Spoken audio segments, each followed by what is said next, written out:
আসসালামু আলাইকুম। হ্যালো বন্ধুরা, আশা করি সবাই বেশ ভালো আছেন। আমার নতুন একটি ভিডিওতে সবাইকে স্বাগতম। সবাই জানেন যে আমার কবুতর প্রচুর পরিমাণে ডিম ফাটিয়ে ফেলে। আর ডিম ফাটিয়ে ফেলার কারণ হলো বাসার মধ্যে আমি বড় করে পাটের এই চালের বস্তাগুলো কেটে না দেওয়ার জন্য আগে দিতাম, কিন্তু একটু ছোট করে কেটে দিতাম।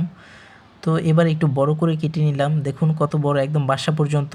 আর নিচে কিছু পরিমাণ বালু দিয়ে দেব, যাতে কবুতররা যখন ডিমের মধ্যে জোরে তা দেয় তখন ডিমটা যেন ভেঙে না যায়। বালু দিলে ডিমটা অনেক সময় ভাঙে না। আর যেহেতু এটা মাটির পাত্র, তার জন্য বেশিরভাগ সময় ডিমটা ভেঙে যায়। এটা কিন্তু প্রচুর শক্ত।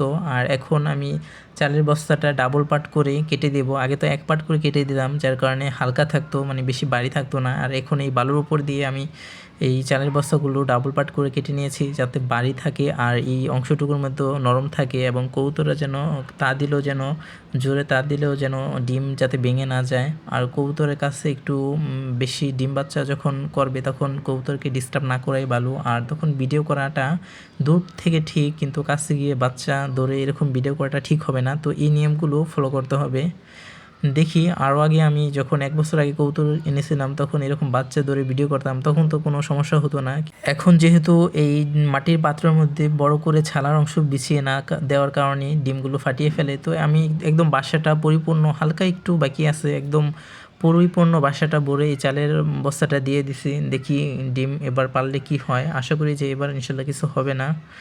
আর এই বাসাটাও বড় আছে, কারণ অনেক সময় ওরা দুইটাই ডিমে তা দিতে চায়, তখন আবার ঝগড়া করে মারামারি করে তখনই ডিমটা বেশিরভাগ সময় ফাটিয়ে ফেলে।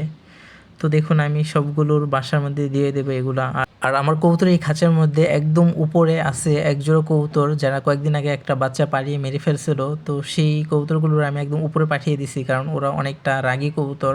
আশেপাশে মানুষ দেখলে এরকম ডিম বাচ্চা বেশি নষ্ট করে, যার কারণে ওদেরকে একটু নিরিবিলি পরিবেশে দিয়ে দিয়েছি, যাতে মানুষ থেকে এরা দূরে থাকে বা অন্যান্য কবুতরের ডাক যাতে এরা শুনতে না পায়। একদম উপরে এই যে দেখুন এই বাসাটা আমি চেঞ্জ করে দেবো না, কারণ হলো এর আগে এই বাসাটার মধ্যে কবুতর বাচ্চা ছিল আর সেগুলো মলত্যাগ করছিল হালকা পরিমাণে।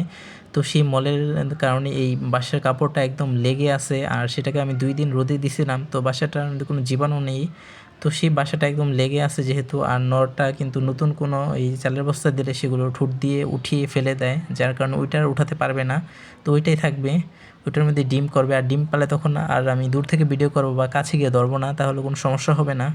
এরপর দেশি মুরগিটাকে আমি এখানে 5 মিশালি শাক আছে কেটে দিয়েছি। মুরগিটা এটা খেতে খুবই পছন্দ করে। এখন মুরগিটা বেশিরভাগ সময় মুড়ি এবং শাকসবজি এবং ভাতের সাথে বিভিন্ন ধরনের তরকারি বা শাকসবজি সেগুলো মেখে দিলে খায়। আর ধান, গম, ভুট্টা ভাঙা এই খাবারটা একদম কম খায়, খেতেই চায় না, ফালিয়ে দেয়। তো এইরকম সমস্যা হচ্ছে কী জন্য আমার ঠিক জানা নেই।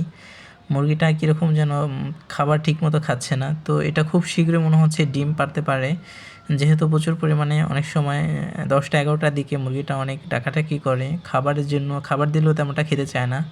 তো এটা মনে হচ্ছে ডিম পারতে পারে। তো যাই হোক, আর এদিকে দেখুন আমার কবুতরের এই বাচ্চাগুলো আছে এই খাঁচাটার মধ্যে। যেহেতু কালকে রাত্রে প্রচুর পরিমাণে শীত পড়েছিল, তার জন্য আমি ডেকে দিয়েছি। আর এখন বেশিরভাগ সময় আমি রাতের সময় ডেকে দিই, শুধু একদিন ডেকে দিইনি। তো যেদিন বাতাসটা একদম কম থাকে সেই দিন ডেকে দিইনি, কারণ ডেকে দিলে আবার একদম সকাল সকাল কবুতরের বাচ্চাগুলো ক্ষুধার্ত থাকে, শব্দ না করলে মা বাবারা খাওয়াতে চায় না।